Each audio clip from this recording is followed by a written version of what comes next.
ان اللہ لا ينظر الى صورکم ولا الى اموالکم ولکن ينظر الى قلوبکم والى اعمالکم. اللہ تعالیٰ تمہاری صورتوں کو نہیں دیکھتا. کوئی حبشی ہے، کالا کلوٹا ہے، کوئی سرخ و سفید، اللہ کو ان سے کوئی بحث نہیں ہے. اللہ نے بنایا ہے، جس کو چاہا کالا بنا دیا، جس کو چاہا گورا بنا دیا. تو اللہ تمہاری صورتوں کو نہیں دیکھتا.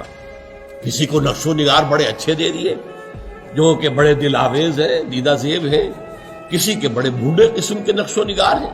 یہ چیزیں اللہ کی نگاہ میں ان کی کوئی حیثیت نہیں. یہ تو گیون ہے انسان کے لیے. اس میں انسان کا کوئی اپنا دخل نہیں ہے، کوئی اکتساب نہیں ہے، کوئی اپنا فیصلہ نہیں، کوئی اپنا چوائس نہیں.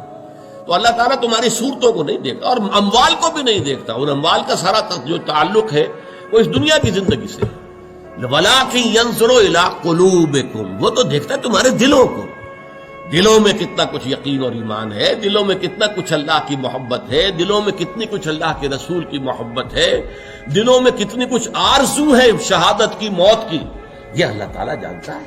وہ تو تمہارے دلوں کو دیکھتا ہے اور تمہارے اعمال کو دیکھتا ہے، جس کی بنیاد پر اگر ایمان ہوگا تو پھر تمہارے اعمال تلیں گے.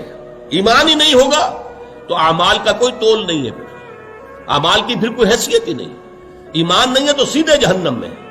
البتہ ایمان ہے تو اعمال تولے جائیں گے، نیکی کے اور بدی کے. ان میں اگر بدی کا پلڑا بھاری ہوا تو عارضی طور پر جہنم میں جانا ہوگا. جیسے کہ دھوبی جو ہے وہ پٹخ پٹخ کے کپڑوں کو اس کا میل نکالتا ہے، اور آپ کو معلوم ہے کہ پہلے سخت گرم پانی کے اندر جو ہے یہ سارا کام کیوں ہو رہا ہے. تو جہنم ان لوگوں کے لیے گویا کہ دھوبی گھاٹ ہوگا کہ پٹخ پٹخ کر ان کو سزائیں دے کر ان کے گناہ کے اثرات جو ہیں وہ زائل کیے جائیں گے، پھر انہیں جنت میں داخل کر دیا جائے گا. اگر ایمان تھا، اگر تصدیق بالقلب اور یقینی ایمان ہے ہی نہیں سرے سے، تو سیدھے جہنم.